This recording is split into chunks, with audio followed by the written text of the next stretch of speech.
Olá magos e magas, eu sou o Dan e sejam bem-vindos a Nishounen. Hoje, depois de um certo tempo, a gente tá de volta com as reviews do anime de Black Clover. E também logo teremos o avanço do próximo episódio aqui no canal. Nesse vídeo de hoje eu vou comentar com vocês o que aconteceu nesse episódio, coisas que podem ter passado despercebido e também vou usar como base o mangá. Pra assim, sem dar spoiler, eu conseguir explicar pra vocês tudo o que rolou nesse episódio. Asta e seus companheiros agora estão adentrando o Palácio das Sombras pra enfrentar o grande inimigo que está por vir. E eu conto muito com o apoio de todo mundo pra deixar o gostei aí embaixo e pra se inscrever no canal se ainda for novo por aqui. Se não for novo, dá uma conferida se por algum motivo louco o YouTube não te desinscreveu. Agora sim, sem mais delongas, bora pro vídeo!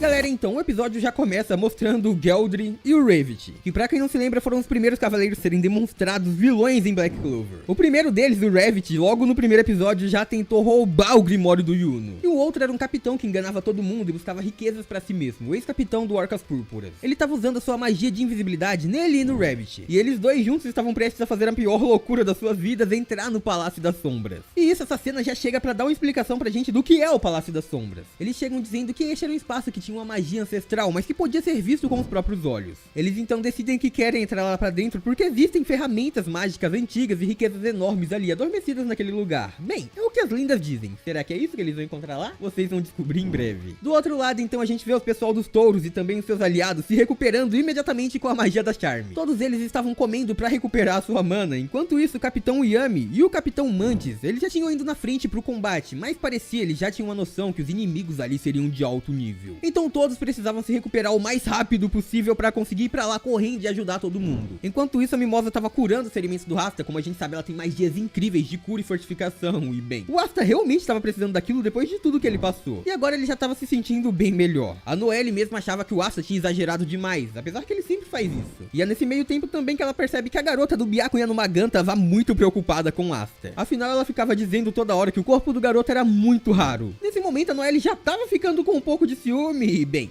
a garota então decide pular em cima do Asta. Ela meio que começa a dizer que o Asta tinha prometido pra ela que depois do fim da luta o corpo dele seria dela, pra que ela pudesse fazer os seus experimentos, mas isso, é claro, tirou a Noelle e a Mimosa de si. Elas ficaram completamente assustadas com o que aquela garota tava falando. Bem, até o Asta tava assustado com aquilo. E a Mimosa então fala pra ela sair dali imediatamente, porque meio que ela tava atrapalhando aquela cura. Por mais que não tava muito, mas ela queria que saísse de perto do Asta imediatamente. Eles ali estavam bem de boa, mas não ia durar pra sempre. Na verdade, não durou quase nada. O Luke sente imediatamente que tinham dois elfos se aproximando dali. E ele então já estava pronto para atacar aqueles caras que estavam vindo direto da capital real. Aqueles elfos já chegam atacando usando as suas magias. E bem, o Luke já havia notado a sua presença, mas não rápido o suficiente para conseguir contra-atacar assim. Aqueles elfos chegam gritando que os seus adversários, os cidadãos de Clover, estavam bem fracos e por este motivo eles deveriam matar todos imediatamente. Acontece que o Luke tenta entrar na frente para proteger seus companheiros, mas nem foi necessário. Aqueles elfos simplesmente foram pro chão. Em um só instante, em um só segundo, chamas como nunca vistas antes haviam surgido ali. A gente viu uma grande explosão de fogo e também víamos uma salamandra gigante. Sim, o Egoleon Vermilion estava ali e ele não estava sozinho naquele ataque. A sua irmã Marioleona também estavam, os dois capitões dos leões camerzins, Capitão Fuegoleon e Capitã Marioleona. E eles estavam ali com fogo no olhar, eles estavam prontos para acabar com qualquer elfo que ousasse entrar no caminho.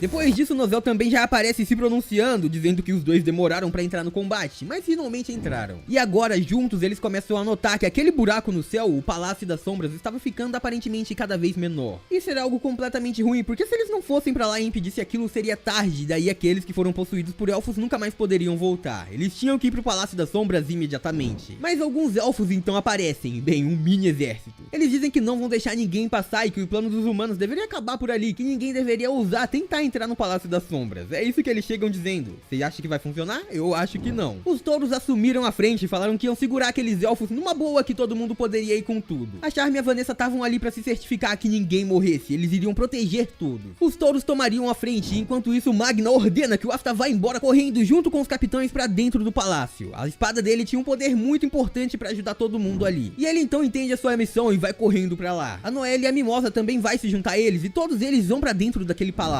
Naquele momento a gente vê o irmão da Noelle também, o Solid Silva. E ele diz que admite que a Noelle ficou muito mais forte. Bem, ficou mais forte do que ele admitia isso. Por este motivo, por ser o irmão mais velho, ele iria se fortalecer. E ele manda que ela vá pra essa missão e lute com tudo pra garantir que ia voltar pra casa, porque ela era uma pessoa muito valiosa pra família Silva. Nesse momento todos se separam, as missões começam a segurar os elfos e invadir o Palácio das Sombras, e eles realmente entram naquele lugar. Aquele ambiente era completamente estranho e todo mundo tava caindo ali. Eles se assustaram achando que podia até mesmo ser uma espécie de armadilha. Eles não conseguiam manipular sua mana, não conseguiam usar sua magia ali. Além disso, tinha uma mana completamente estranha flutuando por todo aquele lugar, era completamente estranho. Aquele era o Palácio das Sombras. E é aí que o Asta, ouvindo isso, percebe que, bem, será que eles vão morrer? Simplesmente morrer? Mas não, a Noelle logo começa a brigar com ele, falando pra ele parar de falar essas coisas idiotas. E eles seguem pra dentro do palácio. E eles então realmente descem até o fundo e começam a cair por aquele lugar. Primeiro o Asta e depois disso a Mimosa cai em cima dele. Ela então começa a o curar depois disso e, bem, eles se perguntavam onde estavam os outros. Aí percebemos, todo mundo se separou. Aparentemente cada um foi mandado pra um local completamente diferente dentro do Palácio das Sombras. Eu gostei muito de ver, tanto na época do mangá quanto agora revendo no anime, o quanto eles estão conseguindo abordar bem a Mimosa, que é uma das minhas personagens preferidas de Black Clover. Eles estão valorizando muito o poder dela, que realmente é um poder incrível. E aí, depois de curar completamente o Asta, ela consegue usar a sua magia também pra fazer uma ideia de onde eles estão e entender os arredores deste lugar. O Asta mesmo fica muito feliz e diz que a Mimosa faz um monte de coisa legal.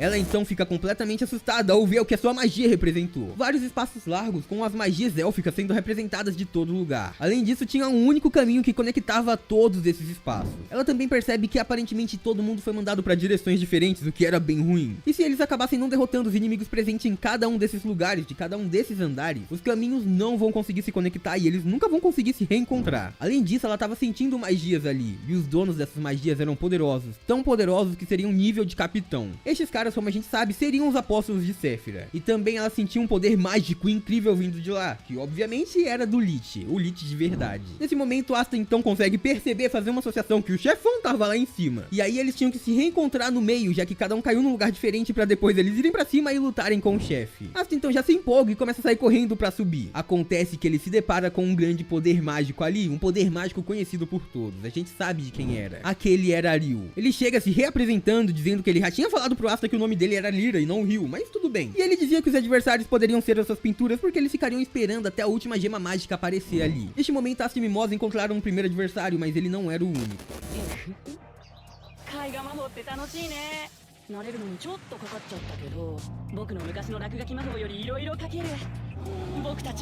Do outro lado, a gente vê que, bem, a Noelle caiu sozinha, sério, completamente sozinha. Ela se perguntava, cadê todo mundo? Por que só ela tava ali? Ela então começa a ouvir uma voz calma dizendo que se ela tava solitária, tinha uma pessoa ali pra ser a adversária dela. Naquele momento, a gente percebe que quem tava ali era a Fana. Sim, como a gente sabe, os elfos criaram uma outra Fana. E ela então diz que não é a mesma que a Noelle tava esperando, a mesma que a Noelle percebe, mas que ela iria acabar com a Noelle rapidinho. Depois disso, a gente vê mais um elfo dizendo que, bem, a realeza humana seria um adversário interessante. E aí a gente vê que ele pegou um adversário que vai dar uma grande surra nele, a Mareoleona. Ela de frente com aquele elfo e já tá muito animada pra brigar. Do outro lado, a gente vê o Fuegoleon, que também estava na frente de um outro capitão que se tornou um elfo. Ele então diz que é uma pena, mas por honra ao seu amigo, até ele teria que ter uma batalha feroz e inevitável. Ele teria que acabar com aquele elfo. Fuegoleon estava bem irritado. Ele dizia que viu a esposa do capitão completamente preocupada com ele. Então por isso, ele teria que trazer aquele mago incrível de volta. Nesse momento, a gente vê a sua magia usando a salamandra, o quão forte o Fuegoleon havia se tornado, sério. Ele já era incrivelmente apelão, mas agora ele levou isso num nível completamente diferente. O poder da sua magia com a salamandra era incrivelmente forte, mesmo assim não estava tendo efeito nenhum. Afinal, o Kaiser era capaz de desfazer e engolir praticamente qualquer ataque inimigo que viesse com a sua própria magia. E agora tem o problema dele ter se tornado um elfo, e assim o seu poder foi muito elevado. Basicamente, nem a magia espiritual vai conseguir o atingir. Basicamente, ataques mágicos seriam inúteis contra ele. E a gente vê sua série de ataques incríveis, até que vemos uma outra série de ataques incríveis. Mereoleona lutando ali. Ela tava muito animada com aquele elfo que, mesmo sendo atingido pelas suas chamas, continuava atacando com tudo avançando. Ela dizia que ele não era nada mal e que ela tava muito animada, de um jeito que não se animava faz muito tempo. Ela então começa a pensar numa coisa, que dizia que não se animava desde que lutou com o seu irmão mais novo. E bem, ele também estava pensando basicamente nisso.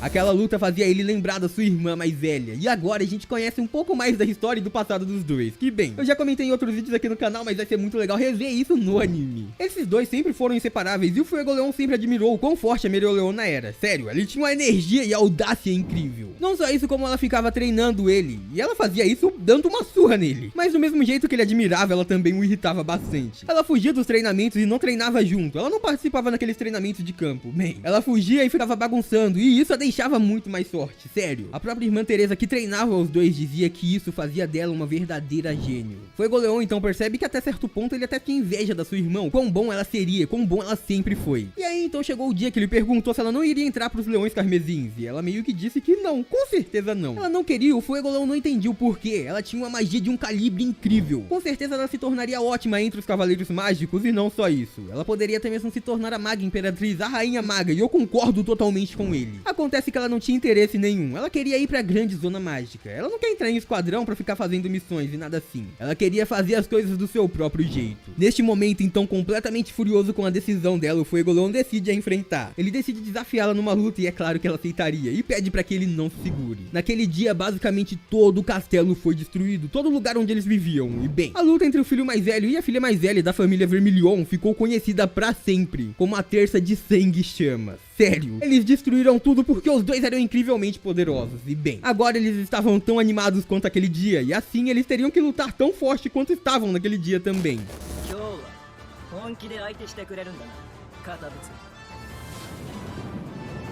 王族バーミリオン家の長女と長男の大喧嘩 Então esses dois, ao mesmo tempo, mesmo estando separados, aqueles que cresceram e treinaram juntos, aqueles que são grandes irmãos, bem, usaram a mesma técnica em sincronia perfeita, a Santei Kabayanose. Eles tinham o poder e eles tinham o objetivo, eles tinham que ser os mais fortes. Fuegoleon queria ser mais forte graças à sua irmã, e bem, ela queria ser mais forte pra ser o orgulho do seu irmão também. Os dois juntos acabam com aqueles elfos numa batalha épica que teve neste episódio, que realmente foi incrível. Black Clover, mesmo com animação, com qualquer coisa que apareça, consegue fazer episódios incríveis. A história já tá épica e ver isso animado fica muito bom. E pessoal, eu quero saber o que vocês acharam desse episódio de hoje, dessas lutas do Palácio das Sombras, de tudo que rolou. Comenta tudo aí embaixo, eu quero saber a opinião de todos vocês, fechou?